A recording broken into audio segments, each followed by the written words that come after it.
સુરતના પુણા ગામ વિસ્તારમાં શિવનગરની ઘટના. સ્પોર્ટ્સ બાઇકના કારણે શહેરમાં વધુ બેનો જીવ ગયો.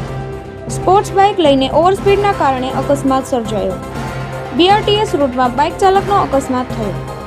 રંગ અવધૂત સોસાયટીથી રેશમા 4 રસ્તા તરફ જતા રોડ પર શિવનગર બીઆરટીએસ રૂટમાં અકસ્માત.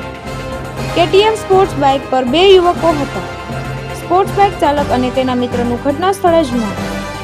બાઇક ઝાડ સાથે અથડાતા અકસ્માત થયો હોવાની શંકા. પુણા પોલીસ કાફલો ઘટના સ્થળે પહોંચી તપાસ શરૂ કરી. સ્પોર્ટ્સ બાઇક ચાલક ફૂલ સ્પીડમાં બાઇક લઈ જઈ રહ્યો હતો. હું એએસઆઈ કિંજલબેન દિલીપભાઈ, નોકરી પુણા પોલીસ સ્ટેશન. આજરોજ અમને સવારે પુણા પોલીસ સ્ટેશન થી પીએસઓ થી વર્દી મળી હતી કે એક જગ્યાએ ફેટલ થયેલું છે. એટલે અમે ત્યાં ગયા હતા તો ભૈયાનગર વિસ્તારમાં હતું.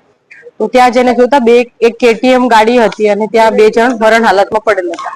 પછી અમને ત્યાંથી જાણવા મળ્યું હતું કે આ 2 છોકરાઓ હીરા મજૂરી કરે છે વરાછા સાઈડ, અને ત્યાં નોકરી પર નાઇટમાં ગયા હતા. નોકરી પરથી ચા પીવા માટે કેનાલ રોડ પર આવ્યા હતા. ચા પીને રંગ અવધૂત 4 રસ્તાથી રેશમા સર્કલ જતા હતા.